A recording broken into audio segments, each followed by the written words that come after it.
Okay, you guys should be good to go. Just monitor your audio, make sure that microphone stays on. How that's You should be good to go. Okay, Lily. So, what inspired you to use microfinancing? To start the Women's Microfinance Initiative, Yes. the recognition that women, particularly in developing countries, are a very disenfranchised population, and they have much less access to education, to any kinds of opportunities, and the only real way they can actually generate income for their families and themselves is to start a business, and you can't start a business without financing. So, how do you inspire the women that you reach out to engage in the microfinancing and taking loans? We don't actually inspire them. They inspire us. Once they find out that the loan program is available in their villages, we have waiting lists of women to apply for loans because they understand that starting a business is their one chance to generate some money that they can use to improve their households. And they're just like moms all over the developing world. They want a better life for their families and their children. Why did you choose women as a main focus for your organization? Again, because they're enormously disenfranchised across the planet compared to men. So, how does the process work once a woman signs up and is chosen for to receive that loan? Like, what's the process? The women, our organization WMI only runs loan programs in rural villages, and we teach the women in the rural village how to run the loan program. So there will be a staff, an administrative staff in the village. The loans are issued every quarter. Women come together in groups of 20, and then they go to the administration in their village and said, we have our group. We'd like to, each of us wants to get individual loans. They cross-guarantee the loans. So the women in the village then go through the list. They get references on the women applying for loans. And the women have to go to business skills training, and then after they do the training, the loans are all issued on loan issuance day, which is always a very popular day in the village. And then they start their businesses, and they get visited by a local coordinator every month or two in their business, first so that we can verify that the businesses are ongoing and operating. And the coordinator can answer any questions, she can make suggestions, she looks at the woman's books, makes sure she understands how she's keeping her records. And we have this very close-knit community that is constantly providing backup support for the borrowers, because that's a very important aspect of the loan program. We actually did some research on your organization, and I just had a question about the way in which, do you teach the women about microfinancing and economics and business starting, or is it something that they already have and you kind of come in and just help? Well, we won't teach them about economics per se. What we will do is teach them extremely practical business skills. How do you set up your business? Keep your business clean. Where are you going to get your inventory from? You have to sell your inventory for more than you paid for it. We teach them that income minus expenses equals profit. It's very basic business skills and record keeping, which many women don't have. And it's an interesting thing that you said, we do not teach them how to be entrepreneurial. Women are extremely entrepreneurial in the sense that they're very connected in their villages. There's very vibrant network in the villages where we work, and they know and they understand, oh, when the tomato harvest comes in, there's too many tomatoes. So if I can think of something to do with tomatoes that preserves them, that allows me to sell them in 3 months, then I'm going to have a business because I'm going to be filling a local demand. Do they think of it in economic terms, find a demand and fill it? No, they think of it in practical terms because they're watching the economic life in their village every single day. It's really fascinating to be embedded in villages and see what the economic fabric is at the grassroots level of a village, and they understand it. So, what like repetitive trends, themes, or needs have you noticed in your work with women and families? Repetitive trends. Number one that we have learned is that a loan without business skills training is as bad as giving people training and then never giving them a loan. You should never give somebody a loan without business skills training. That has been a huge lesson to us. And the women's demand for the training has also been fascinating. They want more training, they want follow-up training. They take so much pride in their businesses and they want to continue to build their businesses. The other trend that we see is how the income is spent. The women's priority is better food and paying school fees, and then the third would be paying medical bills and expenses for their children and the rest of their families. Many women have very extended families that they're taking care of. They'll be taking care of their sisters or their brother's kids. They'll be taking care of elderly parents. So households where there's an income generally have a big payroll. And to see them consistently, we're entering our 8th year now. Spending the income on improving their households has been really, that's been inspiring to us. What are some long-term effects and impacts of microfinancing in community? The communities become, as a whole, they become much more prosperous. And that's another reason, going back to the previous question, why we focus our loans in loan hubs, so that we're not just doing, we're giving a woman loan in the Southeast, we're giving one over here in the West alone. They're consolidated because there is an impact on the whole general community. When you have women starting businesses, that means they're generating income. Their household now has disposable income. So what are they doing? They're spending it on other businesses that have the goods and services that they want for their household. So that means somebody else can start a business, or they can expand a business because now there's greater demand in the community. One of the really fascinating things we see is as the women become experienced in running a business, they become much better advocates. They learn about negotiation, they learn about demanding fair prices, they learn that they are now a valuable customer for whoever their supplier is.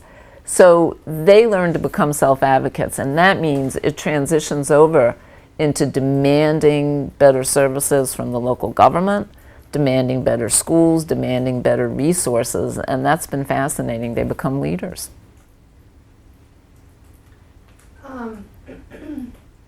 So the other side of that, how do you think the community can play a role in the effort to educate women and empower them and help them, work towards that goal of having a successful business? Well, it depends on what you mean by a community. The places we work in rural Africa have few resources. We work in village areas. There are not a lot of resources here. I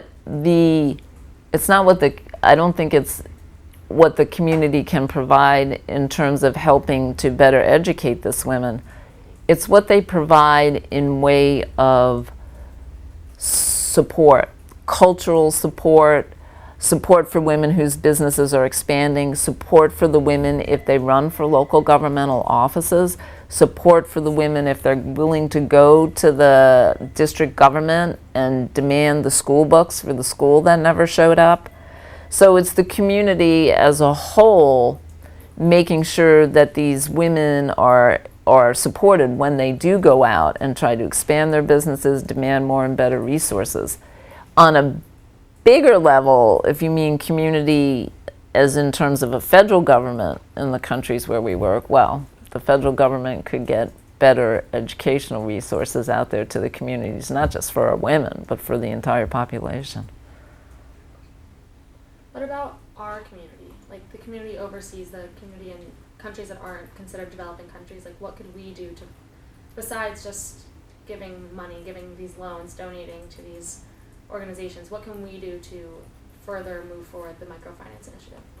Well, getting the word out, being able to educate people and make people more aware of how microfinance has such a dramatic impact on the households in rural villages if you can actually work at the grassroots level and get women the skills they need, and then of course the financial resources to start a business.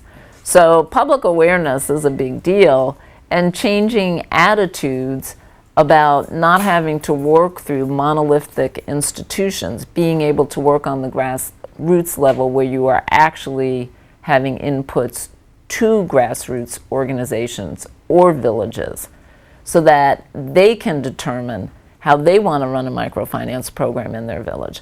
What we try to do is give people tools. We don't try to have this top-down approach where we tell people what to do. Like, we never tell a woman what business to be in. Most women have natural affinities for particular types of businesses, just like anybody anywhere would. They have to pick their own business. They have to make these decisions. And that's a big part of our program. It's that it's self-empowering. It's not telling people what to do. Did you ever consider men in your whole process of figuring out it was going to be Women's Microfinance Initiative? I know when we were thinking of our project, men came up as a topic, but we decided not to go that direction. Did that ever come up? We did talk about men, and it really is a resource allocation issue.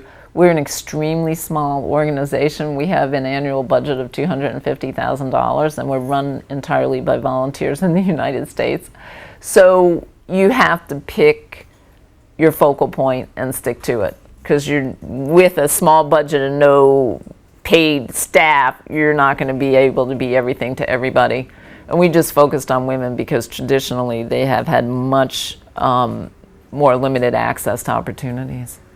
In our research about microfinancing, we learned a lot about the benefits of giving the money specifically to women, like the proven, like statistical data saying that giving the money to women is going to be more successful. So what do you know about that, and what could you share about that, if you know anything about it? Well, we do only give loans to women because, yes, the research indicates that men have many more opportunities to spend the money in a way that doesn't support their family or their businesses. Is that always going to happen? I would say no. What we have really found is that when you give a loan to a woman, what you're really doing is giving a loan to a family. And we have found in the areas that we work that these businesses become family-run businesses. The husbands become very active in the business. Frequently there'll be a division of labor. The woman will stay in her shop and sell. The man will go out and buy inventory, or it'll be vice versa. Or if they have a used clothing store, which is very popular there. One of the most amusing things I ever had a woman tell me is when I asked how her husband helps with the business, she said she's always out front selling. She knows the whole community. They relate to her. They like her. And she picks out the clothes, and when she brings them home, of course, they have to be washed and readied for her shop, and her husband does the ironing, which is, of course, not culturally what men typically do in rural East African societies. And I just thought to myself, this is a great example how they decided, okay, this is a really good division of labor because we're working together to try to make our business the best business that we can. So we find they become family businesses, and that is our strong belief, is that the family will benefit and the business will benefit if the husband, the brothers, the uncles, whoever the males in the household are, and we encourage them all to work together to make the business the best they can. How does the individual change after receiving the benefits of microfinancing? Well, they don't change after receiving the benefits of microfinancing. They change when they start running a successful business. And it is just as you would imagine with anything in life that a person is successful at. It changes your outlook. You become to realize that you can succeed, and if you work hard, you will get ahead. And that's something that frequently is not obvious to people in rural cultures because life is so difficult there. You're going around every day looking for clean water, making sure you have enough food, trying to make sure you can get money for your kids' school fees, and you just can't get ahead. So when you start to see, oh, if I focus on my business and I work really hard and everybody in the family works hard, our business will grow, we'll be able to generate more income, we can improve our household. It's really empowering. We see women, no matter where you meet them, walking down the street, in town, taking care of the babies. They're always thinking in their heads, how can I improve my business? Where can I make a connection? How can I diversify? It's fascinating. You're talking about the benefits, you sort of touched on like the benefits that aren't economic benefits. What other benefits is there for a woman who's, grown the successful business that aren't economic, like social benefits or that kind of thing? Well, these are social benefits. When you feel empowered, then you become an advocate for yourself and your family in so many other areas besides just expanding your businesses. You feel confident to go to the local government and say, hey, look here, it says in the charter that our school is supposed to have books. We don't have any books. We haven't had books in a year. We haven't had books in 10 years. Where are our books? And you learn that your voice means something. So you can go out there and you start to be an advocate, and you learn to go under the surface. As you do, you see somebody selling the inventory you need for 1,000 shillings, and you think to yourself, well, maybe there's someone over here selling it for 750. Maybe there's someone selling it for 500. So when you go and you get an answer that doesn't sound right for you, instead of just saying yes, okay, and going away, you dig deeper, you go under the surface, you just become much more savvy about how the world works. You could do. If a woman didn't have microfinancing, what would they have, and what would these women be doing if they didn't have microfinancing? Most of the women, they would not have businesses, and in these traditional cultures, the woman is expected to take care of the family. She's expected to get the kids clothed, get everybody in the family fed, make sure that the house is clean, do all the cooking, and make sure the kids' school fees are paid. Well, if she doesn't have a business, there's only one way she's being able to do all that, and that is to get money from her husband. And so every day she's going to her husband, or every few days asking for money to buy food, money for the kids' clothing, and it is really a culture of dependency. That's very difficult, and it is not necessarily that a husband doesn't want to give the wife money. He may not have any money. The unemployment in the countries that we work in is extremely high. So he doesn't have any money. He gets frustrated that his wife is asking for money. He thinks it's her job to take care of the household and the children, which of course she can't do unless he gives her money. So you just get into this really degenerating cycle that nobody can break out of, a cycle of poverty, a cycle of emotional dependence, a cycle of frustration for everybody. Can you just talk about this, how you see women, their self-esteem and their independence and stuff? I know we talked about how it's a culture of dependence, but how you see that change from when you first come into the country, or from when you first started the initiative to now that it's successful, there's a lot of successful women. Like, how do they have a newfound self-esteem, or like what? They do have a newfound self-esteem, but when you talk about self-esteem, you can ask a woman and she may say, I feel better about myself, I feel more confident, I feel like I can take on new challenges and not be afraid. But one of the ways you would measure something like that is by seeing the impact, seeing what women are actually doing. Are they getting involved in local government? Are they demanding better prices from their suppliers? Are they demanding more resources from their local government? And that's what we see. We see them becoming much more outgoing and much more self-confident to take on new challenges that they never have before. And we see a lot of women, which I find very interesting, diversifying their original business into new and different lines, maybe something that they didn't have any experience in before, and they have the confidence to say, okay, I've been doing X, you know what, that's kind of the same thing as Y, and I see there's a demand for Y, so I'm going to try Y. And they aren't intimidated by a new situation. So, now that you know a little more about our project and how we're trying to, inform our community and everything like that. How do you think your organization's work would align with the purpose of our project? If your project is to get information out to the community about microfinance is what we do. We have a particular approach to it that is a grassroots approach, and it's very different from an institutional approach.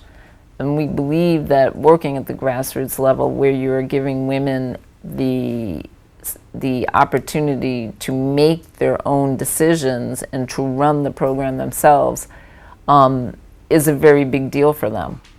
And we have structured our program so it becomes self-sustaining. After the loan fund is funded, women graduate to banking after 2 years, and their funds are recycled.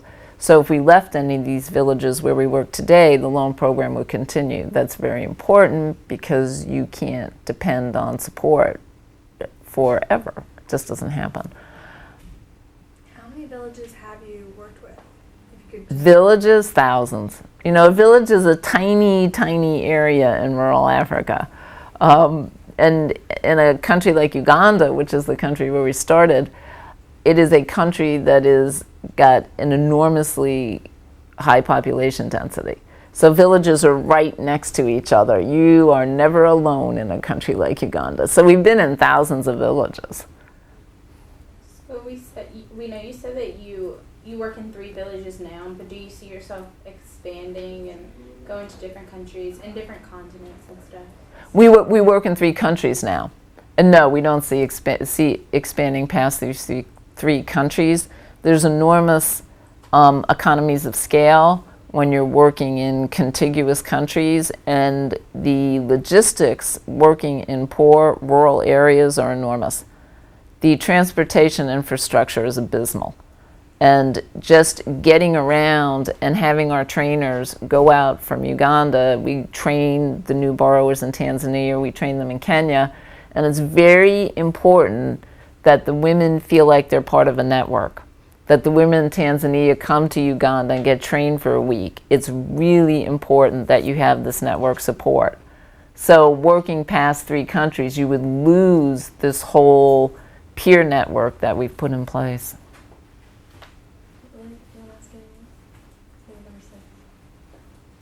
Oh yeah, how would you say microfinancing helps bridge the gender inequality? I don't think men in general want to feel like they are carrying the whole burden of the household, having to be the sole support of a household, and having to have all of that responsibility on their own shoulders. It's really hard in rural areas for people to generate income. There are not a lot of things to do, and there's huge unemployment in these countries. So I think it actually relieves the men of feeling so isolated in having to be the sole support of their families. And when the women start generating income, they see that their wives are creative, they have good ideas, they're fiscally responsible, they are very astute marketers, they're good business women, and it allows them to work at something together. And you know what it's like when you work at something together, just like you are in your group here. It really creates a bond of mutual support and respect, and that's huge. It's really huge, especially since they're achieving their goal of having profitable businesses. It's really a wonderful thing for the whole family, and we think it's especially interesting for the children, because children who grow up in a home where there isn't a business, they see their parents being very passive, and they see their parents just feeling victimized to a certain extent, and they see them being inactive. When there's a family business, the children see their parents being proactive. Their parents have a purpose, their parents have a goal, their parents are out there thinking all the time, what can I do to make this a better situation for my household? and they see the direct relationship with the effort their parents put into it and the way the business succeeds. So it creates in their mind a whole mindset of proactivity, and that will get you to where you want to go. So I think it's enormously empowering for children in households where there are businesses. What other information do you think is important that people should really know about that might not have come from any of our questions?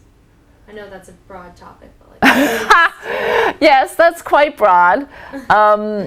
I think they should know that working on a grassroots level, where you have women who are leaders in the village running the program and teaching their peers, and you have this whole peer-to-peer transfer of knowledge, is huge. It should not be a top-down approach. It should be a bottom-up approach, with the women becoming self-sustaining and becoming self-supporting. And that way, the infrastructure we provide, we feel like we're scaffolding. And that development projects in general should be scaffolding. And then when you've funded them, and when you've done the training, and you've got the infrastructure in place, like with all scaffolding, the scaffolding should go away and the project should be able to manage and flourish on its own. And I think that's a really big deal that you don't necessarily see from a lot of aid and development projects. Okay, next question. What have you learned from this whole experience and seeing these cultures and seeing these people? I'm sure it has to have opened your eyes to so many things. It does. Traveling around in rural villages is a very eye-opening experience. I think the first thing you realize is that people are people everywhere, and they have a lot of characteristics that are the same. And people in really developing countries, people who are impoverished, they want the same things that every parent here wants for their family and for their children. And they are willing to work to get it. The issue is lack of resources. You realize how supportive communities can be, how there are vibrant networks in these villages.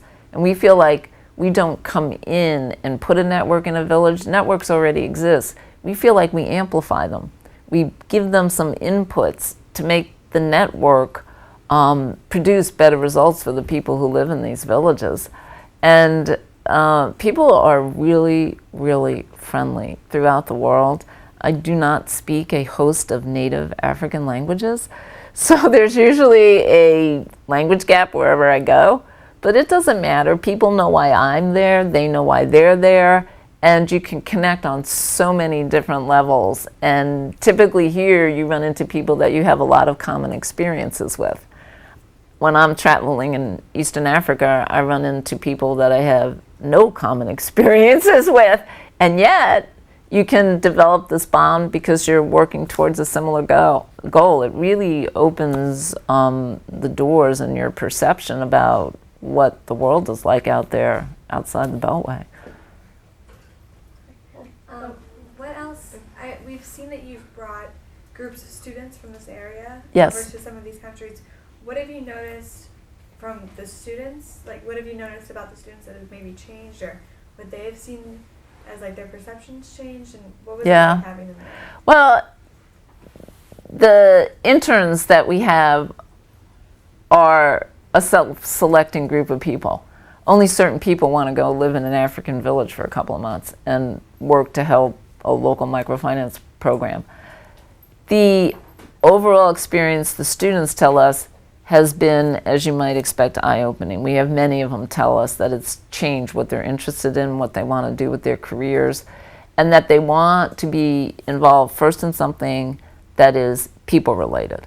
When you start working with people and you start to be a service provider to people, you realize how much you can actually impact and change somebody's life. And it's changed their attitude about what they feel like they themselves can accomplish as an individual. I think so many times people don't do anything because they think, oh, international aid, that's only done by large institutions that are controlling hundreds of millions of dollars. What can I as a single individual person do on this level? But the fact of the matter is you can do many things on this level. And so I think it changes their perception about what they can accomplish in a big picture. Thank Thank you. you. Thank you. Great. That was great.